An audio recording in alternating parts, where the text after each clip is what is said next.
Welcome everyone to another edition of Gavin Reshaw Presents here on channel Gbutu 786 on Facebook and on we have my other self-entitled channel, Gavin Reshaw.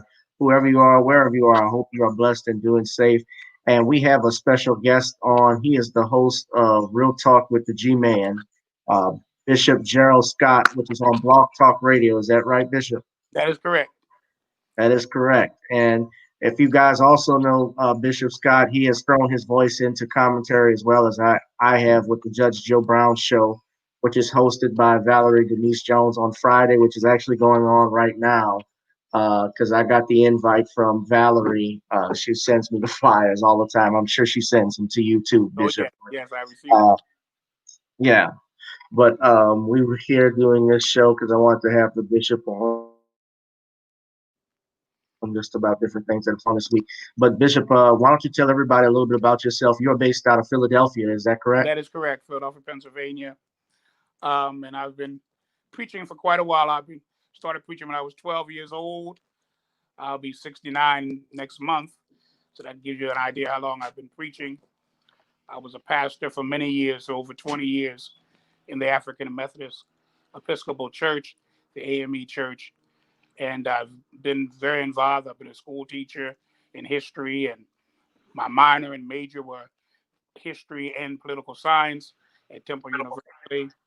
I'm just happy to be on the show today. My show is Real Talk with the G-Man, prime time. In fact, I have many shows, but the one generally that we're about politics is prime time on Wednesday, 6 p.m. to 8 p.m. Every Wednesday, Eastern Standard Time on Blog Talk Radio. Correct. And do you have a way that people can contact you? Is there Yes, on Facebook, you can contact me, something, a way to reach out? Gerald Scott on Facebook. Simple as that. You'll see me in my Bishop regalia, so you'll see the picture of me. You'll say, "Oh, there he is. That's him." I'm on Twitter, and I forget now the Twitter name, but I think it's Bishop GW Scott. And then I'm also on Instagram. I think again, Bishop GW Scott. Okay. Bishop G.W. Scott, yes. Do you have a Cash App? Anybody can do donations? Or Yes. Thank you. Cash App at G. William Scott. What was it? Let me hold on a second. I give it to you right in a second. Just give me 1 second. All right. While Bishop Scott is looking for his Cash App, why don't we take this opportunity to just welcome everyone to the channel. You can also donate to my platform at the ticker at the bottom, Cash App Gavin Reshaw Esquire, or Google Pay at gavin.grich1@gmail.com. Shout out to brothers Bernard and brothers Ron Herb. I saw that they are actually this Judge Joe Brown and a few others. So a great meeting with the guys from Yes, all. Yes, Mr. Gavin, Brother Gavin, yes, I'm Bishop, I'm back here. with you. I can't hear you now. Let me see what happened. You got to turn the audio on. The voice. You got to turn your mic on. I'm not hearing you now. I'm seeing you, but I don't hear you. Okay, you got to.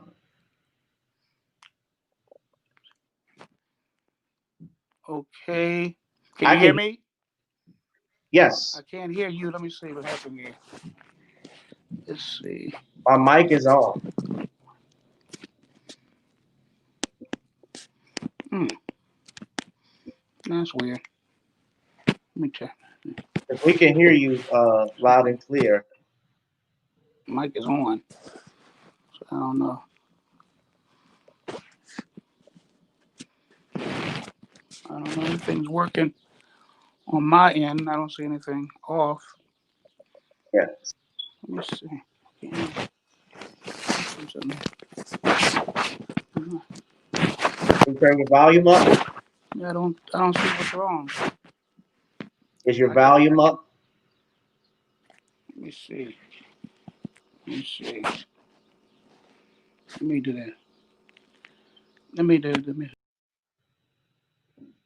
All right. So having a few issues with the bishop. Let's try and see if we can get it Let me invite him again. So that might be a way that I can handle that.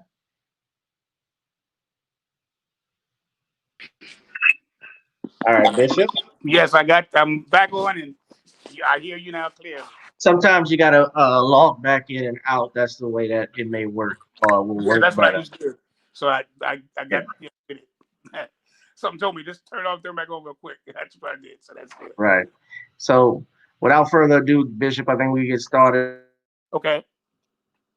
and just talk about what's been happen this week. Of course, we have the vice presidential debates that were this past Wednesday. Yeah. I had Brother Sean James on. Do you want to give, I guess, your analysis of the debate, what you thought of it?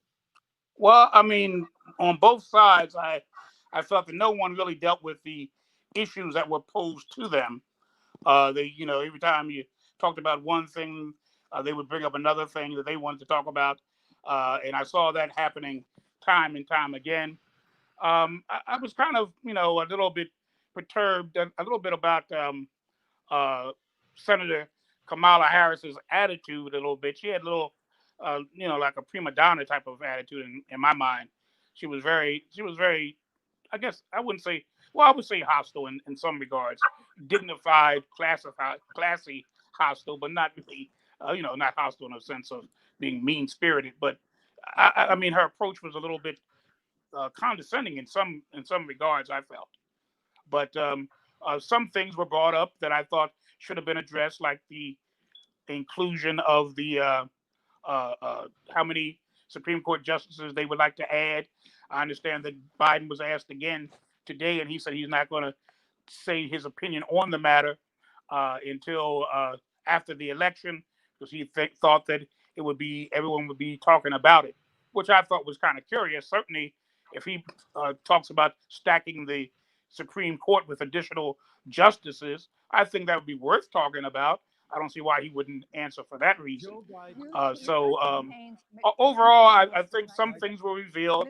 I knew that Pence would go to the Trump line, and he did, trying to promote his president. So that didn't Right. surprise me. Some of the things that Kamala said was somewhat disgenerous. Wasn't genuine enough for me. Uh, Ingenuine, and so I thought overall it was, I guess, a little more courteous than the presidential in terms of it not being loud and rude, but in terms of information and exactly what they're going to be standing No, it was for, opposite of last week. it was opposite of last week in terms of tone, certainly. In terms of information, I don't know how much more I got out of them. I mean, I would not, to me, I would not be swayed either way if I was on either side of the fence, or if I was even standing in the middle as an independent, or as one not committed one way or the other. I don't think I Yeah. would really be able to say which side I would really agree with. Well, would it be? Are you a independent, Bishop? I would say that I've always been a Democrat. In the last election, I voted independent. I voted for I'll say, the Green Party candidate, Jill Stein, and I'm leaning that way this year. To be honest with you, I'm leaning that way this year as well.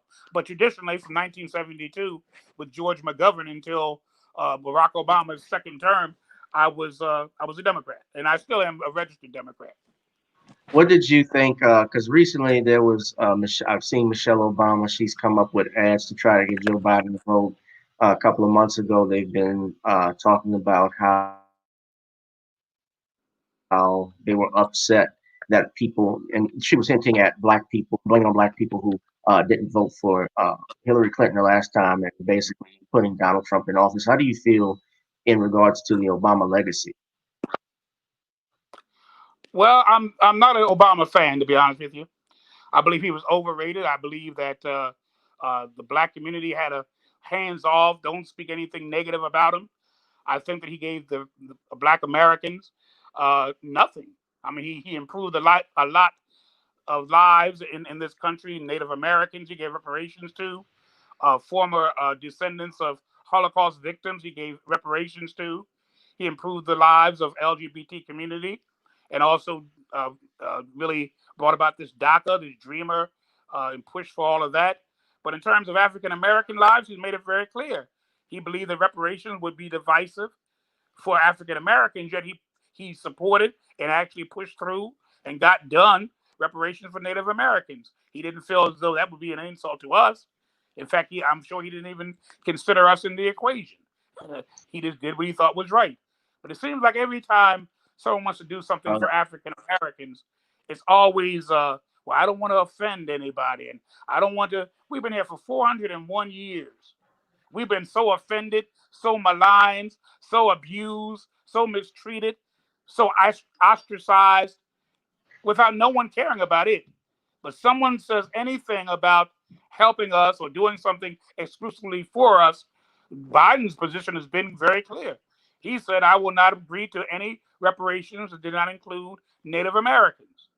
Kamala Harris was very clear when she was asked by a black journalist, what do you think about doing things that would benefit the black community? And she said very clear, if you're asking me, will I do anything to benefit only the black community? I say no. Well, she didn't say it like that. She said, I'm not going to do anything that just benefits that solely benefits black people. No. Exactly. I mean, well, yeah. I'm not going to do anything that just benefits. But she has approved, and I've looked at this, and I did a video on it. She's approving H-1B for H-1B visas of Indian immigrants. Right. That's her people. She's approving them.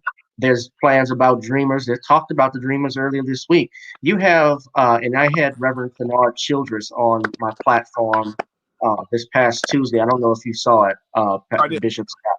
You didn't.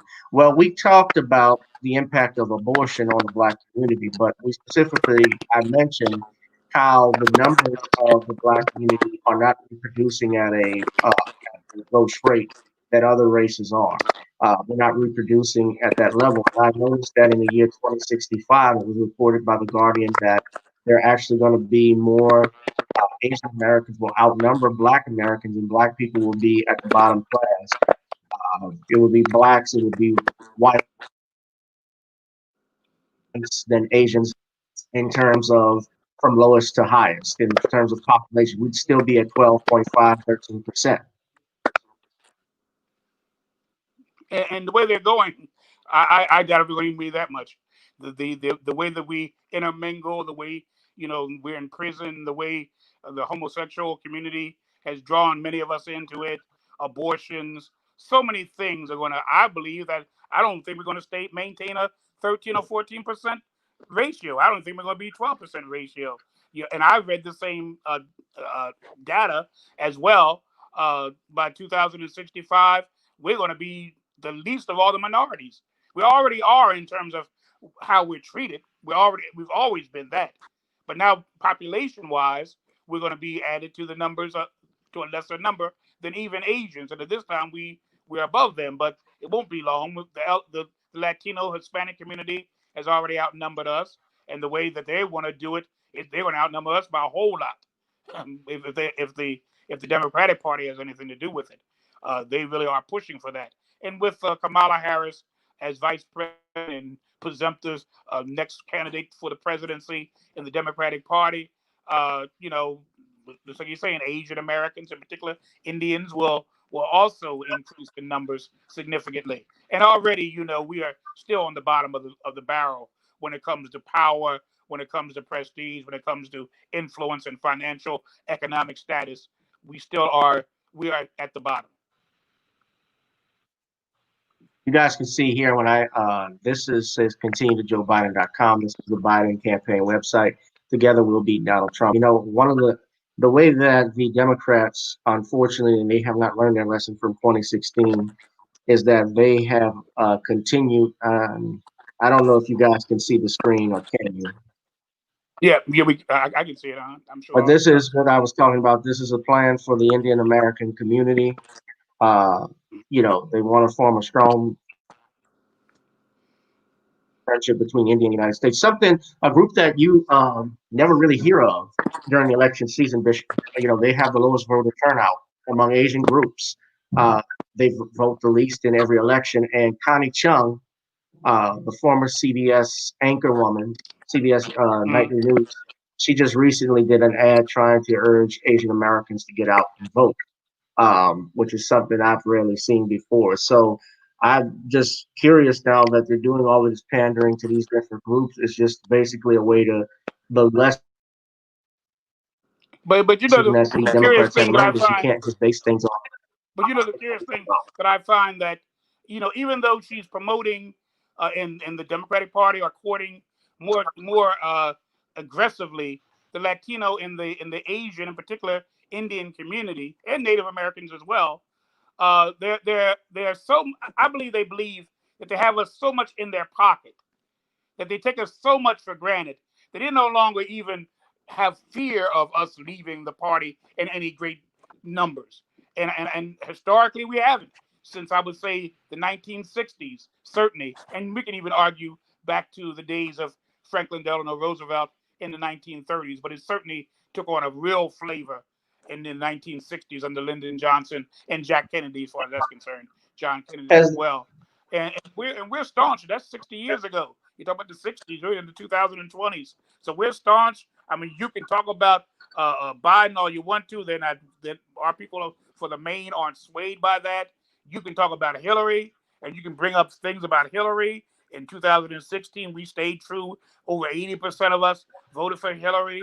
You can talk about Obama, and people still are insulted, still are, she's the best first lady. They have a program on now in CNN that's talking about all the first ladies that ever have lived in well, this she's got country, in a particular the last podcast. few. She has a Netflix special. She has a podcast. She has all of those things, and everybody's, Yeah, my mom is still interested in it. I'm like, why are y'all so interested in people that didn't care anything about you when they were in office? I think, some of this stuff could have been prevented when we're talking about these police shootings. Had and the to Department of me, Barack Obama made any type of, yeah, well, wait, let me finish the point. Had they yeah, arrested, right, the men that killed Eric Garner, that choked him out, which was an illegal chokehold, they could have set a precedent uh, to prevent further police shootings. And unfortunately, that didn't happen. But we get this lecturing to that we complained about when we talked about Bill Cosby because we didn't like the fact that he airs out our dirty laundry and talks down to us. But here, Barack Obama has done it multiple times. all the time. He still does it. He did it during the Yeah, Democratic National Convention. He did it during the Democratic National Convention this year. Once again, talking down. You better go out. They lecture us like we're children and they're our parents. He and Michelle both. They lecture us about what we should and should not do, and if we don't do it, then we're not really American. What has these elections really benefited the black community? What have they done? very little. Where But have our lives?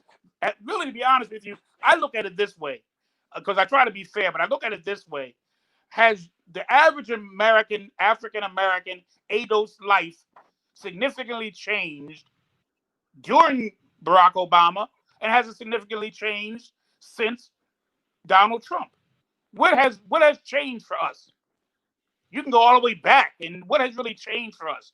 The same fight, the same talking points that they talked about way back in Frederick Douglass's time, way back in Nat Turner's time, way back then, are the same talking points that we're talking about right now in 2020. The very same things. If you would close your eyes and listen to those earlier heroes of our race, and hear what the topics were and the issues were back then, you would swear you're talking about now. Police brutality. That's as old as the first policeman that was organized to capture slaves. The same mentality, beating up Bull Connor. I remember looking at that. Bull Connor there in Alabama, sicking dolls on us. And that's not nothing new either. So the things that we're talking about that the press wants to lead us to believe has happened during the 4 years of Donald Trump is very, very misleading. well, I In fact, think it's you hypocritical. hit the In fact, money, it's a lie. right? Well, you hit the nail on the head because certainly I think they know that the black vote not only is taken for granted, but it's useless at this point. Uh, and I'm saying that for this reason. It's useless to a degree because they know that the United States is becoming a majority, is going to be a majority people of color country. And the black community, as we said earlier, is seeing declining numbers. Their numbers have not moved up. So they cater to the immigrants who keep coming over here, because especially the undocumented workers. They're going to give them amnesty and benefits that they have not even earned. And by that, I mean, black people built this country for nothing. We were slaves. Our ancestors were Yeah, slaves. So we have always tried to feel a part of the American dream despite being mistreated. And that's even putting it mildly. When you look at the wars that were fought in this country, from the American Revolution to the American Indian Wars, to from the Civil War all the way to World War II, black people played a role in those roles as well. And so, even despite all of that, we never got our full just due. And we see immigrants coming over here who, as Dr. Claude Anderson even talks about, they come to earn and they come over here and get unearned benefits. And what Dr. Anderson is saying is that they come off the backs of black people, because you notice what the Civil Rights Act did, which was passed in the 60s. As you remember, Bishop Scott, hmm you may remember, Lyndon Johnson specifically stated that affirmative action in the Civil Rights Act was to help the Negroes in this country. But of course, with amendments that have been passed, you have exactly. I remember it well. women's being, the Title IX, women being added to that. You recently had LGBTQ, transgender people that are being added to that, which is not even, to me, it's not a predisposition. That's not a race. That's sexuality, that's sexual orientation and gender identity. They're adding all of those things in, and it waters down the movement. I agree with you. I mean, you're right. I mean, the statistics show that the group that is benefited most, in particular in the present day, from the Civil Rights Act of 1964, 65, and all the rest of them, have been white women. White women have benefited more from what was meant to be. And I remember when Lyndon Johnson said this. I remember the college he said it at. He was asked the question, and at that time, he made it perfectly clear that the whole it was to make things equal. It was to make things equitable and bring black folk up from a place Mhm. that they were in to a better place. And we talk about welfare and all of that. They benefit from all of that too, for the most part. And that was intended, once again, as a hand up. It wasn't supposed to be a handout. It wasn't supposed to be a perpetual thing. When I was coming along as a boy, and I saw people, even in my own family, that had welfare and all of this, they had cash dollars and welfare stamps. In those days, they had the stamps, and it was meant to bring you to a place when you will be economically solvent. It wasn't meant to be you and your grandmother and your great grandmother and your great great grandmother and your children are all on the same system. That was not the intention. But I believe it is the intention of the government to keep us in a place where we are submissive, to keep us in a place where we are dependent, to keep us in a place where we have to keep quiet to a certain extent because our lives depend on their quote generosity, unquote. We're still in a slave system, They're and we're talking still true to about, their slaves. yeah, they're talking about here. Biden will spur public-private investment through a small business opportunity plan that will fund successful state and local investment initiatives and make permanent the highly effective new markets tax credit, expand access to low-interest business loans, and eliminate barriers to technical assistance and advisory services by investing in a national network of cost-free business incubators and innovation hubs. This is in regards to the he says Biden is committed to a stronger, more inclusive middle class. This is in regards to the fact that they say here, quote, many Indian Americans are small business owners, entrepreneurs, and inventors. This is the plan. Now, you look at his Lift Every Voice plan that he has with Black America, it's a whole bunch of do about nothing, a whole bunch of do about nothing, And when I looked at when I read because it's that, the same old as brother Gavin, when I read that, it didn't become substantive until it included people of color. When it became superlative, when it became important to note, when it became significant, was when they began to refer no longer to black folk, but people of color. Then we see some substance in it, because it doesn't have any substance when it only refers to us. It only has substance to it when the other groups can benefit from it. That's when it has some kind of substance. And if you look at it, you'll see, oh, okay, now as soon as they use the word people of color, now we see some kind of real plan, real program to improve the lives of people of color. I tell folk all the time, we're on the bottom rung. So if everybody moves up, we're going to stay on the bottom rung. Yeah, most If I'm on the definitely. bottom and you're on ladder one, if you're on step one and I'm on the ground floor, you step up to two and I get on one, who's still on the bottom? We are. Bishop, I wanted to, why I reached out to you too, because I've been a lot, and you were very critical of the late Elijah Cummings and even John Lewis, because you feel that they didn't really do a lot as politicians in their area that they represented. Why do you think we stay loyal? And you talked about it briefly, but where does the loyalty to the Democrats come from, and we just keep doing it over and over again? Uh, well, I think we remember the days of Lyndon Johnson, the days of the civil rights movement, Martin Luther King. It's interesting to note that Martin Luther King was not a Democrat. Martin Luther King was not a Democrat. He was actually a Republican who had high criticism, in particular during his latter years of public life. He had high criticism for the moderates. He felt the moderates were like in the Bible talks about those that stand on the other side were just as bad as the enemy that I'm fighting, because they did nothing to help me. So you see all the injustice done, and you stand there watch it. You're not participating, but you're watching it, where you could do something to help those who need the help the most. You just stand there and watch the injustice being done. So he was saying that in terms of the moderates. No, they may not lynch you. No, they may not bar you from the counter of a restaurant. No, they may not do this and that, but they allow it. They're quiet. They're that solid majority that say nothing, though they know what's being done is injustice, is biased, is cruel and inhuman. But they just keep their mouths shut and let things go on.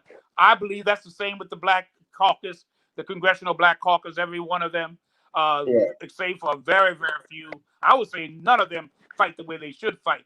I look at AOC, I look at Omar, I look at how they fight for their people. They go out and they fight hard. AOC, she fights hard for the Latino community. Omar fights hard for immigrants and for Muslims. They fight hard. There's no compromising. There's He's no. grossly incompetent, though. He's incompetent. From what people have told me, people in New York I've interviewed, they don't really care for him. But I'm saying, but at least even if it's nothing more than rhetoric, what do we do in terms of even rhetoric? What does Maxine say? She talks about immigrants. Oh yeah, they talk about them. They talk about everybody but us. That's what they don't even talk about us. And if they don't talk about us, who is? If they don't fight for us, who is? If they don't stand in the halls of Congress and at least spill out the smeal, even if they don't do nothing, they're quiet. They don't say anything. If anything, what I know, James Claiborne, the congressman from South Carolina, he made it clear he don't believe in reparations. Most of them didn't until very, very recently. Most of them did not sign on to it, until very recently. And so they don't even want to study the thing. And here you are, ADOS, ask yourself, you're ADOS yourself. And yet, I know Clyburn he's a slave, a former slave ancestors. They all had slave ancestors for the most part, but they don't want to even deal with it because the party doesn't deal with it. And I'm glad what you said when you said, and why do we keep on reelecting them back into office time and time and time again? Because we're so brainwashed into this. The Republicans are bad, the Democrats are good, and so even the parties themselves say, vote for the lesser of two evils. I mean, that's our choice from now on. Lesser of two evils. Neither one of them going to do you no good. But choose the one you think is going to do you the least harm. What kind of system is this? Where we go to the polls to vote for somebody who's not going to hurt us as bad as the other one will. They're both going to hurt you. Neither one of them going to do nothing for you. But which one do you think will do the least for you? That's you vote for the other one. Well, I had Dr. Randy Short on, and he said the least of two evils, the one that's not going to harm you was Trump. And I said, why would you say that? He said, well, you look at Joe Biden's record. Yep. He said, Joe Biden's record speaks for itself. He says for 47 years, he was responsible for putting more black men in prison than any other senator, any other politician. His rhetoric that is documented is racist, especially when it came to school busing and integrating schools. His mentors were all Southern segregationists. James Eastland and Strom Thurmond. He spoke at his funeral. Yeah, he eulogized Strom Thurmond. Yeah. All of them. Right. You can just name them all. The one in Arkansas, Furbus. All of them were his mentors. They were his advisors. They're the ones who helped him with the bus situation. They agreed with him completely and helped him finagle his shamil. They helped him with the crime bill. He's the architect of the crime bill. And he once stood up in the Senate and said, there's no crime bill that's ever been written that my name's not on it. And he was proudly proclaiming that. Right. He's doubled back down on that crime bill, even at the debate that he was in when Trump even mentioned it. Mm-hmm. He's doubled down on it, saying it didn't cause the rise in incarceration. Right. It says how the Black Caucus was actually in favor of it, which I don't doubt that they were. I don't either. That don't surprise me either. It doesn't surprise me some black preachers were, because I was during that time, and I know some of them were for that. But you see, a lot of people, even some of the senators and all of them, what they do. And I'm gonna say this, brother Gavin. I'm gonna say this. What they do, and I find it so offensive, is they put things in that are worthy. Like it was called Violence Against Women Act. It was put in that bill to quiet, because everybody agrees with that. Domestic brutality and domestic abuse and all of that. Everybody agrees that is a travesty. So you sneak that into this bill, and you harp on that, and you stress that, and you kind of minimize this real thing that's going to affect more people than affects the others. And so I just think it's all a game, and I'm sorry to say we're never going to be the winners in this game. I don't think. Yeah, well, it certainly looks bad at this point, because I don't think we're doing a lot to combat that. I don't think we do a lot to combat things, and we're too complacent. And the information is there. I mean, we have the internet. We have something that my parents and in your generation didn't have. 70s and even in the 80s, you didn't have the internet. You could research and stuff is out there, so people can learn about what's going on in the world. These things, especially about Biden. Kamala Harris's record, but people don't care about that. Like, I know people that just want to vote for her because she's an AKA or she went to Howard. Right, I mean, those are superficial things. It's the same thing with the Barack Obamas. We wanted to see the first black president. That's right. Michelle looks nice in the dress. The girls are pretty. That's all they think about. Yeah. And you're absolutely right. I mean, we made no demands. Every other group that Obama was responsible for, every other group made demands before he became president. They made demands before the primary started. If you want our vote, if you want our support, this is what we're gonna ask of you. We're the only ones that said nothing. We were just so proud as punch that this mixed race. We didn't even stress that he was just black, forgetting that he wasn't even raised by nobody black. He was raised by everybody, either Indonesian or white. There was nobody in his life on a continuous basis. His daddy left him, went back to Kenya when he was nothing but a boy. wasn't even in 2-digit numbers. He left him about 8 years old. Everybody raised him. His mother raised him. She's white. His grandparents raised him. He himself said in his book his grandfather was a racist. That's what Obama said about his own granddaddy. And then his mother married a second husband, an Indonesian. And in fact, that was his name for a time. It wasn't Barack Obama. It was Barry Soetoro. I've heard about that. It Yeah. was Barry Soetoro. And so, so to think that he can identify with us, that he has some empathy for us, no. And he made it clear in his inauguration. He said, "I'm not the black president. I'm the president who happens to be black." And that's what his 8 years of. Yeah, well, I can remember when Barack Obama his campaign was gearing up when he won the primaries. I think the Indiana caucus, and that's really when he took off back in 2008. I was a senior in college, Okay. And I'll never forget that, seeing that, and everybody was just excited. You couldn't tell him anything. There was a pastor at the school that I went with. If I had anything critical of Barack Obama, was tried to Zbigniew Brzezinski, who was the architect wrote the book The Grand Chessboard about how to occupy the Middle East and basically control all of the oil that was there. Well, you don't know what you're talking about. You just being a hater. I couldn't tell these Negroes nothing. You still can't. You still can't tell them stuff. Bring up Obama right now. The man hasn't been president for 4 years. Bring his name up right now and see how much backlash you get. If you say anything negative about him or Michelle, please don't do that because you're going to be ostracized. I've been called names by my own nephew. I don't care. Forget them. I'm like Dr. Short said. I'm tired of stupid Negroes. Right, I am too. You tell the truth, shame the devil. Right. But now you can't do it.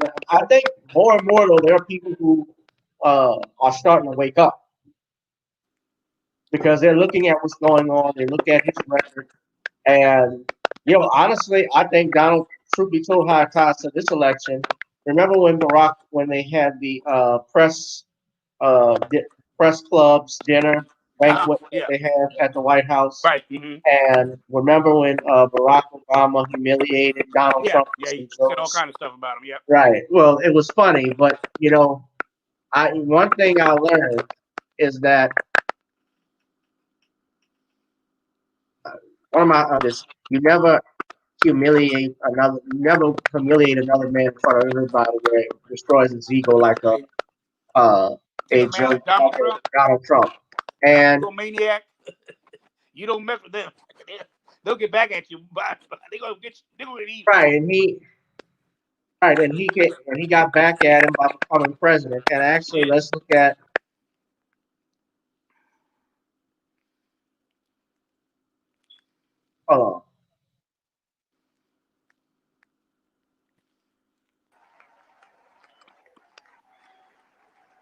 go back in time. Mahalo. Thank you, official long form certificate. That puts all that best. But just in case you're in question, tonight I'm prepared to go a step further. Tonight, for the first time, I am releasing my official birth video.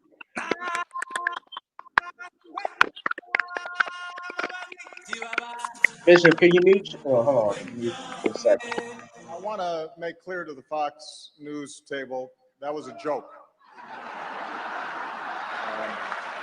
That was not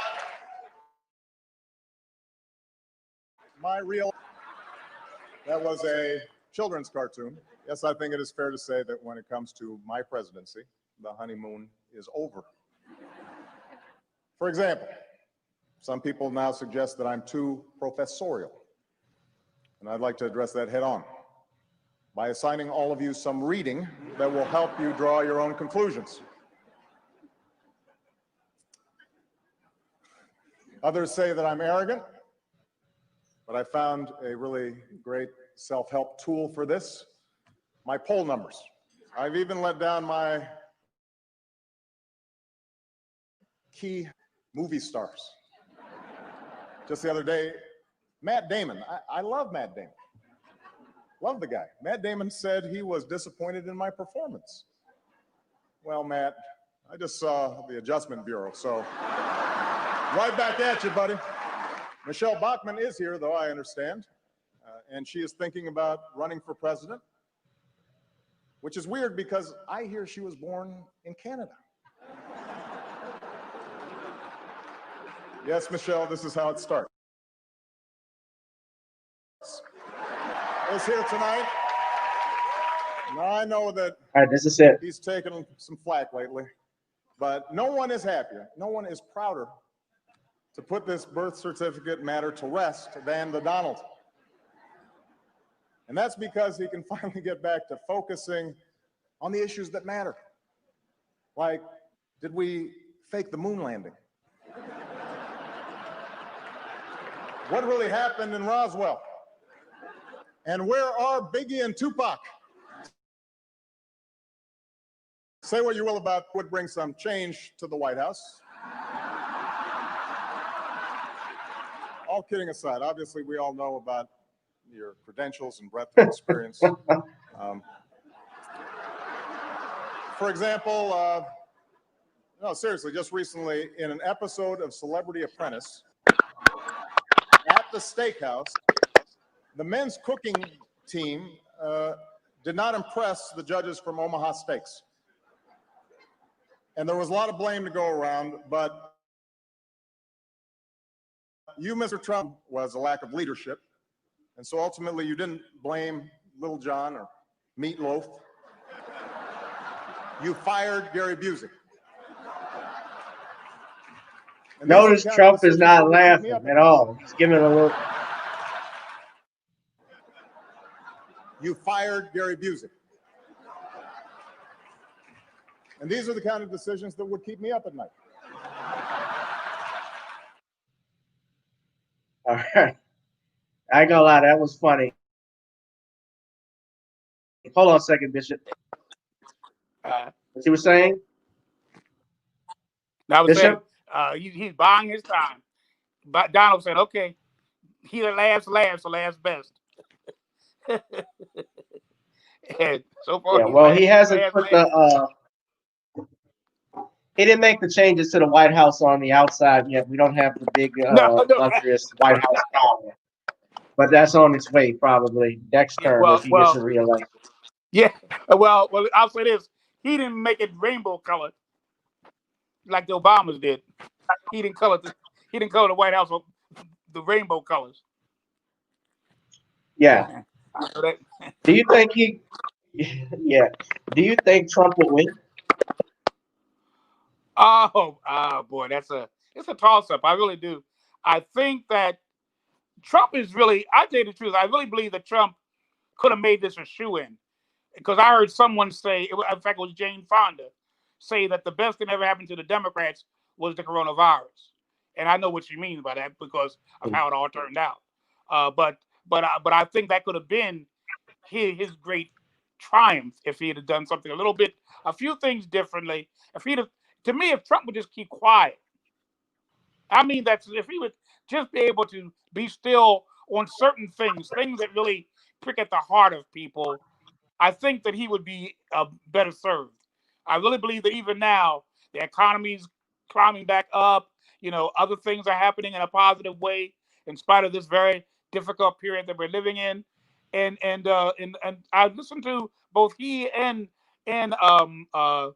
Pence, and some of the points I thought, I said, well, I wish I was the candidate beside either Kamala or Joe, because there's some things they really could have pressed. For example, he could have pressed, I'm talking about now Trump, could have pressed on the presidential election about the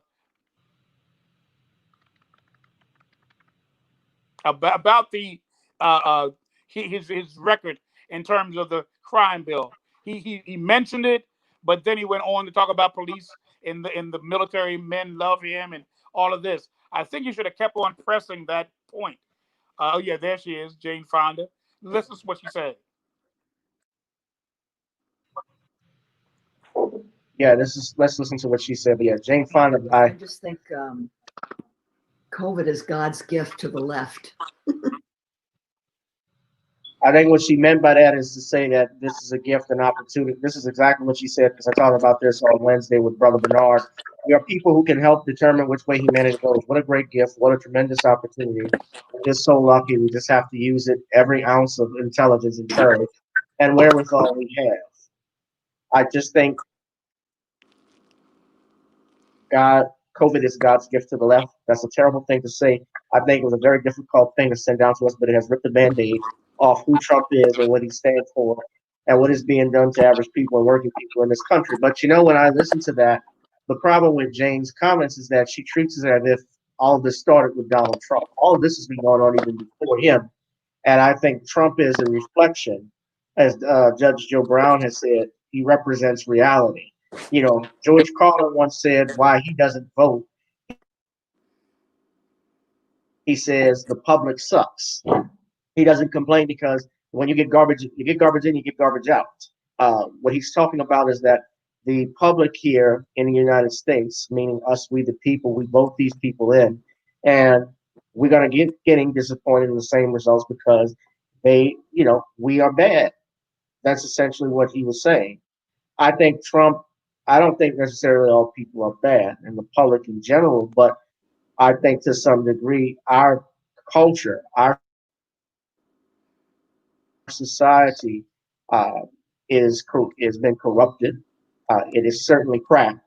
The foundation of America and what it was founded on and their principles, which was, of course, it was founded on there was racial bigotry and prejudice that was built in off of that, and it was also founded on blood. So KRS once even said himself that you'll never get justice on stolen land. But I don't think that I can't say that all of this started with Donald Trump, and I understand. I guess James' point is that this was an opportunity for them to really close and win this election. But I think it has shades of John Kerry versus George Bush from 2004. People were saying the same thing, and George Bush ended up winning that election. Yes, he did. Although he possibly But once cheated. again, but we know how George won it. I mean, his brother Jeb was the governor of Florida. His best friend was the Yeah, well, that governor was of against Gore, Ohio, and and a lot that of was in things were done. 2000. Yeah. But let me say this. I like what Pence said, and I think it was really ignored in the debate. He said because she was trying to compare, he was trying to say about the incident because this is not the first pandemic in recent times. There was a pandemic during the Obama and Biden era too, and she was trying to make it sound that so many more died now than then. But Pence made it very clear, and he did it with a scientific view. He said that the strain of the virus then was not near about as potent as the virus this time. He said that if it had happened today, that virus is as bad as that virus is today, then there would be millions that would have died. It was not as potent as the other virus. That's number one. And number two, if Trump would have just done and allowed the Trump and the Republicans and the Democrats, for that matter, would have just allowed the stimulus package and other things that have really helped Americans out to be your epitaph, if you want to put it like that, or your standard bearer, or your keystone, or your foundation. You wouldn't have to say anything about whether you think it's no better than the flu, or you don't think it's no worse than the flu, or whatever. If you would I'm gonna tell you the truth. If Trump would allow his work to speak for him instead of speaking for himself, used to be an old hymn.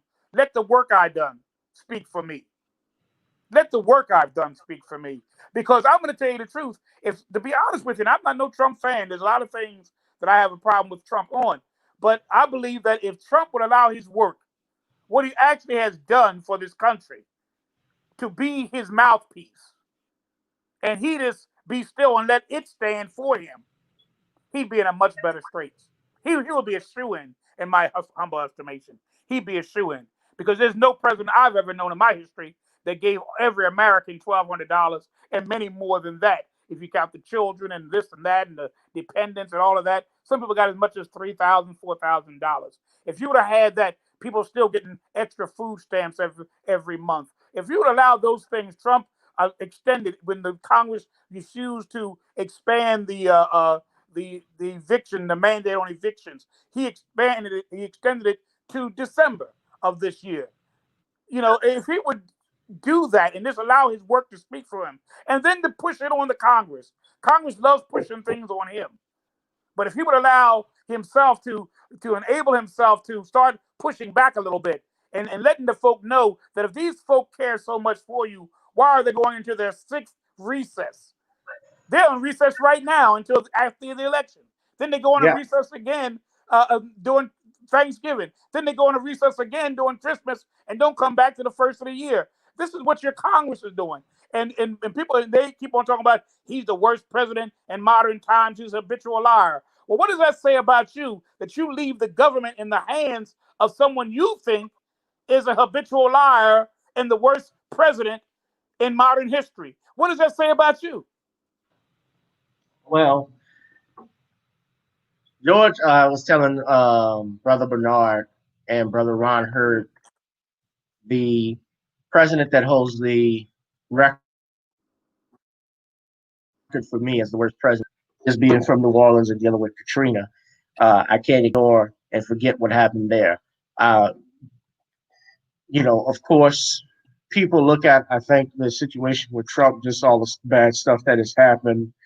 They say he's a racist and the things he's done and said, from Charlottesville to the even before that with the Central Park 5 incident. Although something interesting that was brought up by Dr. Randy Shore, Black people even back then thought they were guilty.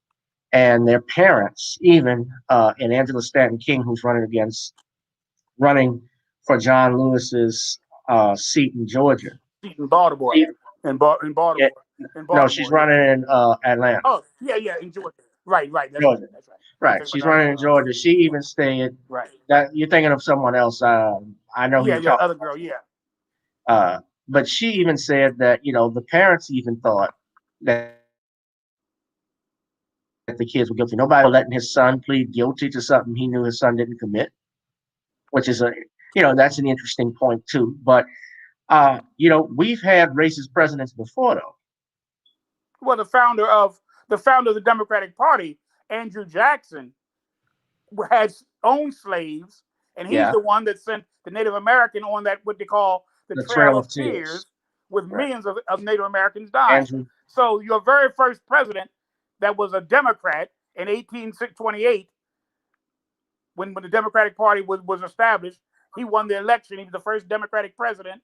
He himself was a slave owner, who records show he was a cruel slave owner, as if any of them were good. But I mean, he was an exceptionally bad one. And he also led millions of Native Americans to their death.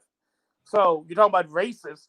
I would think that's kind of racist. I think I think that Woodrow Wilson, when he said the birth of a nation was the great, he didn't say it like this, I'm paraphrasing, but what he meant was it's the greatest movie. It was an historical movie that was like a lightning flat. Now I am quoting now, lightning flashing through the sky.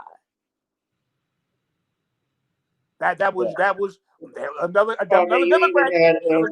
You had Andrew Johnson. You had Andrew Johnson who rescinded the Special Field Order 45, which was given by William Tecumseh Sherman. He was the general of the army that gave reparations to blacks after the Civil War. The 40 acres and a mule came from that. He rescinded that order. He's arguably considered the worst president in history. You have Richard Nixon. You had even Lyndon Johnson, who's on audio tape calling Dr. King nigger. I mean, he's Ronald Reagan. There was an audio tape released earlier this year where he called some African delegates when he was California governor monkeys. So there's always been racist presidents. And it's about what a man does for you too. And I look at every other ethnic group in this country, the things that Donald Trump has said and done, they still, like in the Hispanic community, they still support him from all intents just going on the polls. He got over 66%. 66% according to Telemundo said they felt he won the debate. You have the Puerto Rico governor actually endorsed Donald Trump's This bid week. this week, and that was because Trump Yep. approved or was approving some money that was to go to Puerto Rico, somewhere in the billions, if I'm not mistaken. Yep. And you got to look at this too, Brother Gavin, that Trump, unlike his predecessors, both Democrat and Republican, he's kept us out of wars. In fact, he's diminished wars. I mean, when Obama came into the presidency, George Bush left him Iraq and Afghanistan. When Obama left, there were 7 other wars that were already going on. Now we're down to back to 2 now major ones, and I heard just this week that Trump has said that all troops will be pulled out of Afghanistan by the end of the year. So this is what he's done. You know, sometimes we pay attention to what someone says more than what they do. And I think the Democrats love to show you, well, look, I mean, we say the right things and we do it the right way, and we're not like a bull in a china closet. We have finesse about us, and this is how we talk, and this is what we do, and all this. No, I'm gonna listen to what you do and more than what you say, because you don't do much or nothing. You say a lot, but you don't do much or nothing. So you know, that's how I see it. You know, yeah, Trump is, like I said before, Trump would be a shoo-in. If Trump would keep them like with the immigrants and all the things he says does not reflect on the thing he's done.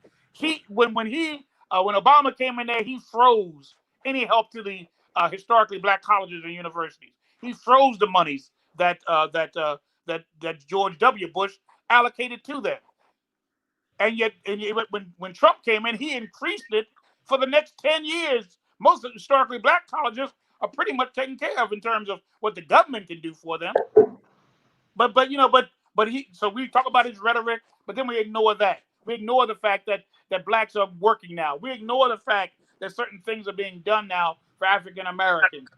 He talks his talk, but he doesn't walk. It's weird because he's the opposite. He doesn't walk his walk that he talks. Everybody else talks the walk that they can't talk, and they can't walk. Well, Trump is actually, a lot of people don't notice, he's actually an independent. He ran as a Democrat. He started off as a Democrat early in his career, and he only switched to Republican so that he could secure the Republican nomination. Right. Well, I'm going to ask you this. See, he was an independent for a while as well. I want to ask you this. Just reverse this, because the last 2 most popular candidates that either party has given us has been both populist and not Democrat or Republican. In fact, you can say the same thing about Bernie Sanders. He's an independent senator from Vermont. He's not a Democratic senator from Vermont. And yet, time and time again, the Democrats have rallied against him and really stole the nomination from him. Do you think that Trump would have had that same problem in the Democratic Party that Bernie had? It has.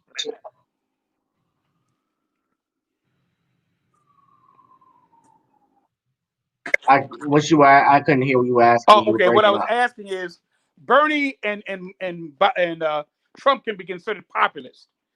Both of them are populist, and they're really not party men. Just like with Trump, Bernie Sanders, he's an independent. He's not a Democratic senator from Vermont. Right. He's the independent candidate from senator from Vermont, and he's been at other third party parties as well, members of other third parties. Do you think that Trump would have had a harder time in the Democratic Party being a populist, and like Bernie Sanders has? I think Trump. Well, that's why he switched over. Well, that's why he switched over, because it's also about name recognition too. Because at that time, if he, I don't think he would have been president at the time the Clintons were in office. I don't think he could have. I don't think he was going to run then. And he was buddy with all those guys. He was still a Democrat, so he wasn't going to run against his friends. I mean, there are pictures of Hillary Clinton and Donald Trump and Bill Clinton together. So that's no secret. Oh, yeah. All of that stuff that they do in public, that's all for the show. So right. I think that he would not have. No, I don't think he would have ran as he would have won if he had ran as a Democrat. You know, that's why he switched over to the Republican nomination, and he appeals to his base. You know, he's the only president that I have seen. I can say this: he doesn't throw his base under the bus. That's true. He doesn't throw. You know, he hasn't thrown those white supremacists like the Proud Boy. You know, and the Proud Boys, and you know, he hasn't thrown them under the bus. You know, I had Reverend Childress on. He was like, "Well, who knows where the Proud Boys started, and so forth like that. They could be government funded. They could be Democrats for all we know, but I don't even know that either. I just look at what's going on in the world, and all we can go on is what the information we have. But yeah, he's not throwing them under the bus, and I noticed that he is, you know, the minute he got in office, one thing I can say, another thing I can say too, is that he started at least putting his agenda at work. Yeah, You know, he didn't wait till the Congress to do stuff. He started signing executive orders. right Boom, away. right away, right away. You know, we couldn't get that with the predecessor. No, We no, could not get because that with Barack Obama. the one Yeah. thing I think the Democrats are more establishment than Republicans are. I really do. I think they are entrenched in what they believe. I think they're warmongers who claim they're not, but they are. Most of the major wars we've been in of late have been wars that have been perpetrated by the Democrats for the most part. Beginning with the Korean War, who was president? Really, all the way back to, well, of course, I don't count World War II because there's so many factors there. But let's talk about the Korean War. Well, the Korean war War in was started Iraq, by that was who? Bush. By a Democrat. You know, the major wars we've ever had. The Korean War, the Vietnam War, you know, have all been perpetuated. Now we know the Iraqi War. That was Republican for the most part. Well, it was all Republican. They lied Right. to But I us. mean, Lyndon, the Vietnam War started when Johnson was on his way out of office, but Nixon had ramped everything up. Well, the Vietnam War actually started with John Kennedy, actually with Eisenhower, in terms of sending people there. They weren't. Now, what happened was Johnson escalated when he dropped those bombs. Nixon just went haywire. He just made it a full-fledged, almost a world war. Well, the Gulf of Tonkin incident was when we had, well, with Kennedy, and a lot of people speculate this is why he was killed. He was actually pulling the troops out at that time because we had advisors in Vietnam. We didn't have soldiers. And Right. he approved removing them. And a couple of days after his, the day of his funeral, Lyndon Johnson reversed that order. And the Gulf of Tonkin incident happened in '65, and that's when the war picked up. And that was in '65. And then after that, subsequently, you had Johnson said he was not going to seek re-election. Bobby Kennedy was supposed to become the nominee, but Bobby Kennedy gets assassinated, and Nixon secures the White House. And in between that, you had Martin Luther King was assassinated. Now, keep in mind, I like what you said there, because both of those persons became against the war. You know, and everybody looked like against the war ended up either dead or in jail. You know, they stripped Muhammad Ali of his title. They killed, naturally say, Bobby, and they killed Martin Luther King when they were staunch against the war. They were anti-war. They were anti Vietnam War. They were staunch anti-Vietnam War people. And of course, a couple other things that Martin did that they didn't like either. But when he stood against his quote unquote friend, that's what everybody thought he was to him, Johnson, then the gloves were off. The gloves were off then. And we know the history of both men. Bobby killed in Los Angeles and King killed in Tennessee, in Memphis. Okay. Yeah. Well, I certainly, all of those were connected in some way, shape, or form. There certainly was a conspiracy.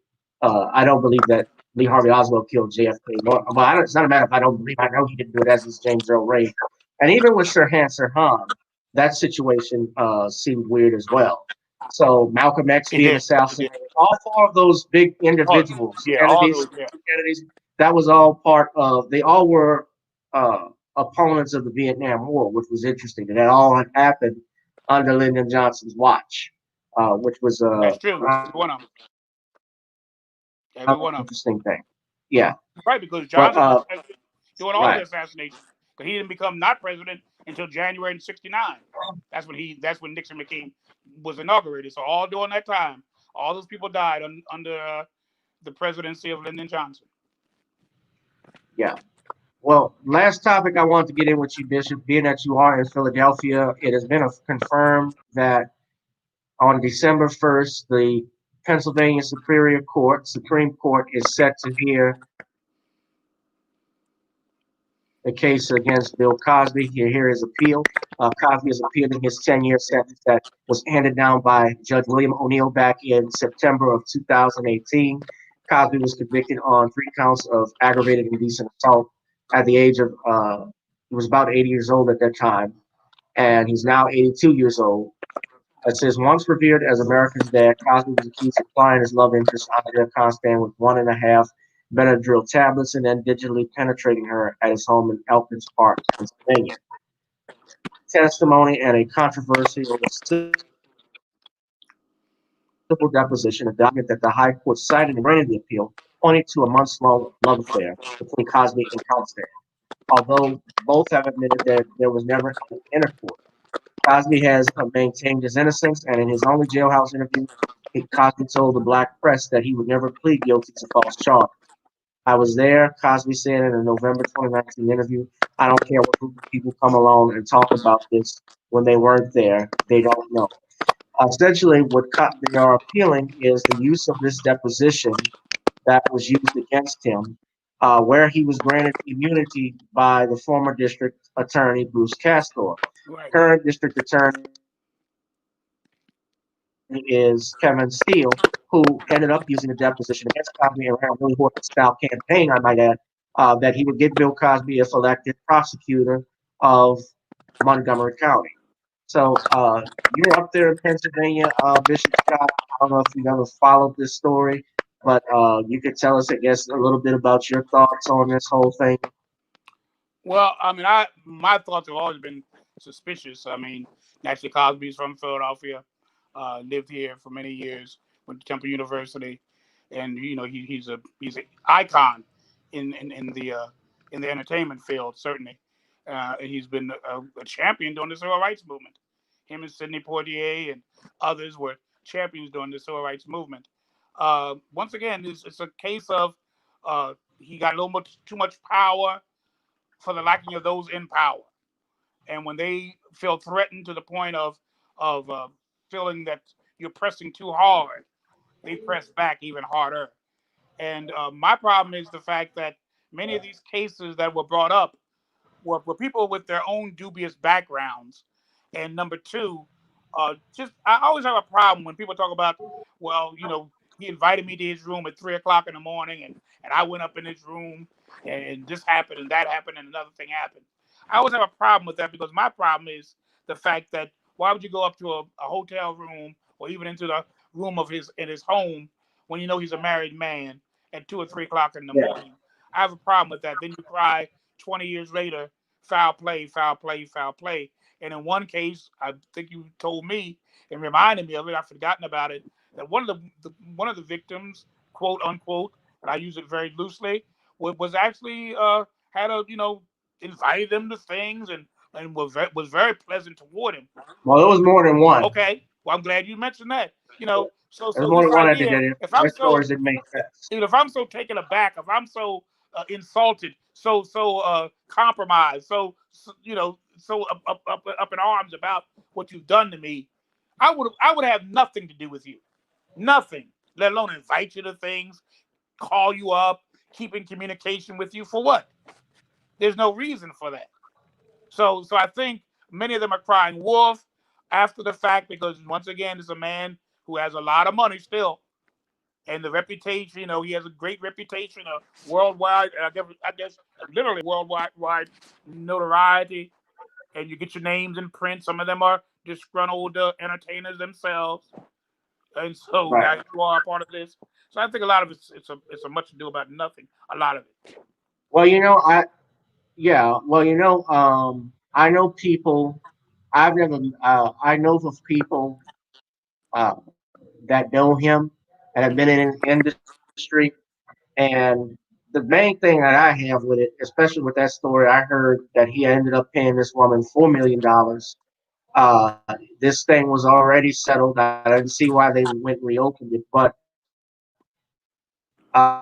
even if you have an affair with someone, that doesn't constitute, if they've tried to make it with this Me Too movement, that if you have an affair with a woman and she later regrets it, she has sex with a man, doesn't get her way, she can go and cry rape. Right. And black men in particular have always been the victims of stuff like this. That's right. So I don't know why he was cheating on his wife like that, especially with somebody who looked like that. But a few of them You're weren't right. all No, good. right. But And look, compared to Camilla is a beautiful woman, both then and now. Camille, Camille, yes, I mean Camille yeah, is both a beautiful woman then and now. So his wife is a beautiful woman. And certainly when, during the time, some of these times, 20, 30 years, she was gorgeous, in terms of her beauty. So, but you never know people's taste or whatever. But I, well, and I I just mean, respect even having everybody. affairs. Well, yeah, but I mean, even when you have affairs, like Frank Sinatra's wife even said after he died sometime that she knew Frank attracted women because he's Frank Sinatra. Right, right. And she never had a problem with it because she knew women were going to flock with him. So she didn't get angry at hearing him having all of these affairs and so forth because she knew it was him. Mia Farrow, it's been rumored that Dylan Farrow is actually Frank's son because he actually looks like a young Frank Sinatra. But Okay. as she even said herself, she never stopped seeing him, uh, technically. So somebody like that who has that type of recognition and that power, like a Sinatra, it's not a surprise that he has mistresses. Same thing with a Dean Martin or Sammy Davis Jr. And here, even with Bill Cosby, what's interesting too is that one of those women that was allowed to testify, and that is another issue. She actually was an escaped fugitive from justice. A lot of people don't know that. I didn't know that. I didn't know She that. had a bench warrant for her arrest, but she was allowed to fly in from Arizona because that's where the warrant is issued. She flies in with Gloria Allred, I'm presuming because Gloria Allred Oh was out yeah, there with all of yeah. these women. Yeah, and she's able to give testimony in court that she was assaulted. She actually asked Bill Cosby a question in court, which should have been grounds for a mistrial. The judge denied that. The whole case was just one big hot mess and should never have been heard to begin with. But it's part of the course. I mean, like you said earlier before, all these things have a history to them. I mean, black men. What happened to Emmett Till? You know, he whistled or looked at a woman and a white woman in a way that they thought was insulting and da da da da da. Next thing you know that boy's beaten to the end of, well, into his life. He died. He was beaten to death. Right. I Well, he mean, was beaten. killed. Yeah. I He mean, was murdered. for looking at a woman, for winking at a woman, for whispering at a woman. Come on, I mean, so that's just as old as time, and we have to remember before we jump into the fray in condemning our own. We have to remember our history, and I'm not excusing anybody from doing anything that's wrong. If it's wrong, it's wrong. I don't care, black, white, whoever you are, it's wrong. But sometime before we rush to judgment so quickly, on the side of those who are not our friends, who have abused us, have betrayed us, have denied us our rights, and we ready to jump on their side against our own. Just pause for a minute and remember the history of our people. And I think you're absolutely right. We really don't know much of the history of our people, or we forget it, or we choose not to remember it. Many blacks say we talk about slavery too much. We talk about those days too much. We should just forget about it. And I think about my Jewish brothers and sisters who still celebrate the Passover, which is the exodus from Egypt out of slavery 4,000 years ago. They still celebrate the Holocaust almost 80 years ago. And we're told, and we're still in the same situation. We're not in a better situation. It's not like now we are now in a good situation here in this country, and our people now are equal to everybody else economically. I think you were one of the ones said in my program. You said, how many years would it take for us to even be, if we would even get a little bit of something? How long would it be for us to actually be equal to the dominant society? For us to be economically solvent to the point of being, okay, now we've arrived. We don't have to fight anymore. Right. Well, Like you it's said, it would take interesting. decades or scores of years, and for us to even, Right. none of us Yeah. probably be alive. That would have happened. JP Morgan Chase, it was announced earlier today that they dedicated, uh, I believe, somewhere around $13 billion for the fight to improve the racial wealth gap, which I find very interesting that it was JP Morgan. It was actually 30 billion. It was reported by Dr. Boyce Watkins. They've committed to that, but it's interesting. I'd have to read more up on it exactly. What does that pertain to? Because you can give those things to different causes and so forth, but how does that actually affect the community? I can give money to historically black colleges, which is great. Yes, that helps keep the schools afloat, but how's that serving the community as a whole in Yeah, general? yeah, yeah. You know, but that was interesting, yeah. But I'm actually going to say this here. They say this is from the Wall Street Journal. Bishop, let me cut your mic off because it's creating a lot of static. Hold on. Okay. All right. So this is from J.P. Morgan Chase. I just want to share this, guys, with you all. Just let me know what you think. This will be our last topic for the day. Let's see here.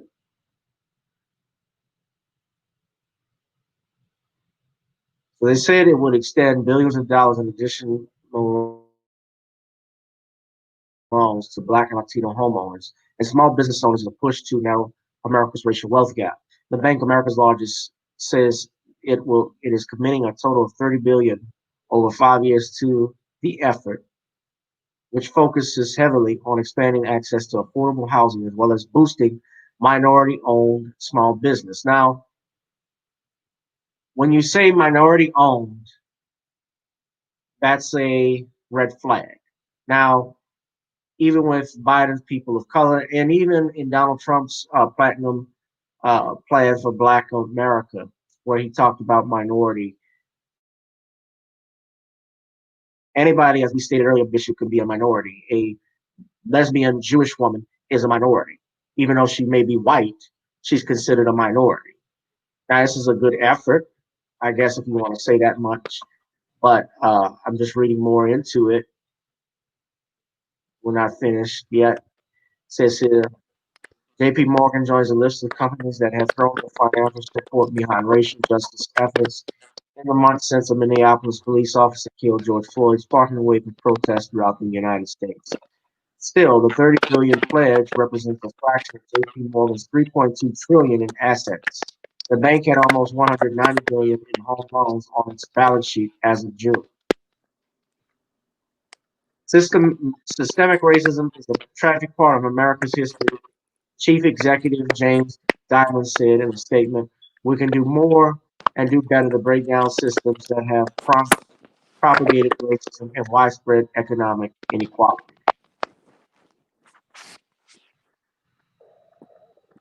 And with that, Bishop, I'll let you have the floor. Okay. Can you hear me? Yes. Okay. What I hear is you're absolutely right. It's weird how it's really not. I guess I use the word weird, but it is interesting to note. I'll put it like that. How we'll use the image of a black man or a black woman, but we always refer to the help in terms of minority, people of color, other little signals that let the other folk know. Don't think we're just dealing. We're putting this black man up or this black woman up as the poster child. But in fact, they're not going to be the only ones that will receive any benefits from it. And let me tell you the truth, they're going to be the least because we're only one of the POCs. We're only one of the minorities. When you talk about the people of color, you talk about Latinos. How many Latinos are from different countries? How many Latinos represent different cultures, different this, different that? Even different races for that matter. Even when you talk about documents, you'll say Hispanics with no white or Hispanics with white heritage, that kind of thing. So when you're talking about benefits and things that help and all of that, they may put a little figure up there. They'll quote, "Well, this is because of George Floyd." Let me tell you something. Not many George Floyd types will get benefits from this. He's just the face. He's just the face to let us think everything's all right. See, we get ready to do something for you guys. But they signal to others by saying minorities, people of color, to let them know you're in this thing too, baby. Don't worry about it. We got you covered. Yeah, I certainly think it's going to be. I'm interested in seeing where that goes exactly. When you talk about economic inequality and helping small business owners, because I've applied for loans lots of times with before with Chase, and I've been declined. So uh, I'll see what they do now. That'll be interesting. Yeah, I don't think the George Floyd types appeal to this thing, but we'll see what. They're not going to be I, the targets. They're not going to be the target. The average black might person be Indian Americans might be the talkers too. They're going in line with Kamala and Biden. Oh yes, oh yes, oh yes, oh yes. Yeah. And like I said before, they already are. They already are in a certain position already with small businesses. I live on a street that runs. If we go from Broad Street all the way to the end of the street, which is like 10 blocks, if you go from one end to the other, there's only one black store, and that's a Jamaican store. Yeah. All the stores on this block, and I'm talking about maybe 20 or 30 stores, one is black, and that's Jamaican. All the others are either Indian, Pakistan, or Latinos. Right. Only one store and all of that. Ain't no African American black on nothing. Yet we buy from these stores every single day. They leave there. Right. Well, they've mastered. We got 2 Chinese stores. You gotta have one of them, They have mastered basically how to use their funding, how to use our communities and neighborhoods to build their equity and capital, and they send it overseas to their family members and their parties. And we have, their gas stations, their grocery stores are in our communities, and we can't open our own. We can't even get ones for our own. We can't even, we keep spending our money with them, and some of these people hate us. Oh yeah. Too. A lot of these people will not let you even use their bathroom. Exactly. No. They'll look at you and they'll follow you throughout the store. If you go in the store, they're watching you every step you take, baby. I've had that happen to me. They're watching you. Right. Well, and Bishop, they're in your neighborhood. Yeah. Well, Bishop, why don't you let everybody know what you got coming up next? Well, we have a show on next Wednesday, naturally, at 6 p.m. Blog Talk Radio. We'll talk with the G-Man Prime Time. We have quite a bit to talk about. I want to talk about the Black Agenda, and I want to pin that down, what we want to include in our Black Agenda to make ourselves clear about what we're talking about, what we really are demanding. Sometimes we can be kind of vague. We don't really stress certain things, but not everything. So I want to really talk about that. Every week is something different, so I know there'll be another topic of current event breaking news that'll happen on next week as well. So whatever current events will be talked about, we'll discuss it. And of course, we're going to be dealing with the Black Agenda and exactly what all of that means. Time is moving quickly. We know that the next presidential event debate is going to be October the 15th. So that may be a little bit of our topic in terms of getting ready for it. What can we discuss? There's always something going on in this country, in particular in 2012, 20. So we know that there'll be a lot to talk about on Wednesday night. So I invite you, Gavin, as always, and your guests and your viewers to tune in to Blog Talk Radio. We'll talk with the G-Man, 6 p.m. Eastern Standard Time. The call number is 515-602-9655.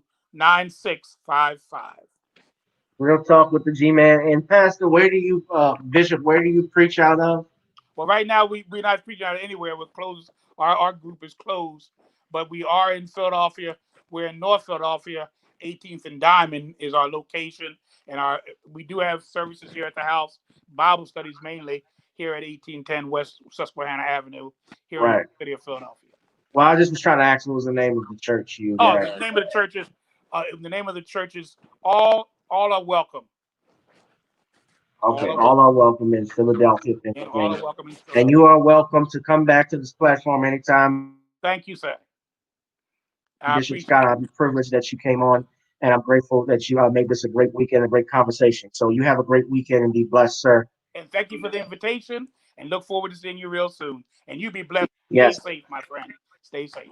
Will do. You too. Are you going to call into Judge Joe Brown to see what they're talking about? To see what they're talking about. They only got about half more hour, but I want to at least tune in and see what. Probably longer than that because it's like a 3 hours. You're right. You're right. They got the overflow time. The overflow time, I call it. Yeah. And Bernard doesn't make it any shorter. So with that was a shout out to him. I know he's watching, Brother Bernard. So with that being said, guys, this has been another edition of Gavin Reshaw Presents here on my channel, GBoots786. Support our friend and brother, Bishop Gerald Scott, and his Cash App, G. William Scott. And also support me at my Cash App, Gavin Reshaw Esquire. That's the Cash App, or Google Pay at gavin.gwrich1@gmail.com. That has been it. Brother, Gavin, I just make a correction. It's G. William. It's G. William, $ G. William 67. G. William 67. Oh, okay. Let me correct that. G. William 67. WM. G. William WM 67. Thank you, my friend. I appreciate it. Right. No problem. How's that? That's your Cash App? That's it. That's what it is. That is his Cash App. That is the Cash App. And Bishop, thank you again for joining me, and happy birthday to your mother as well. This is her 90th birthday. 91st, 91. 91st birthday this past week. So shout out to her. And with that, guys, I ask you guys to tune in next time. Tune in to Real Men, to the Real Talk with the G-Man and Prime Time with Bishop Scott on Blog Talk Radio this Wednesday at 6 p.m. That's Eastern time, right? Right. 6 p.m. Eastern time. And you guys will tune in with me. We've had 4 live streams this week to do. So we've had Reverend Childers, we've had Brother Bernard, we had Sean James, and today we had Bishop Scott. So I'm grateful that he came on. And you guys, that has been it for me. It's been another episode of Gavin Reshaw Presents, only on channel GBoots786 and Gavin Reshaw, all on YouTube, as well as my Facebook page, Gavin Reshaw. Please subscribe to those channels and please donate. That's the only way we can keep this platform rolling, and also we can expand as well. So you may not see me with the funky green screen back here, but you guys may see me in a new studio eventually. That's the dream. That's the goal. So you guys, my own studio. So you guys be safe and be blessed. I'll holla. Peace.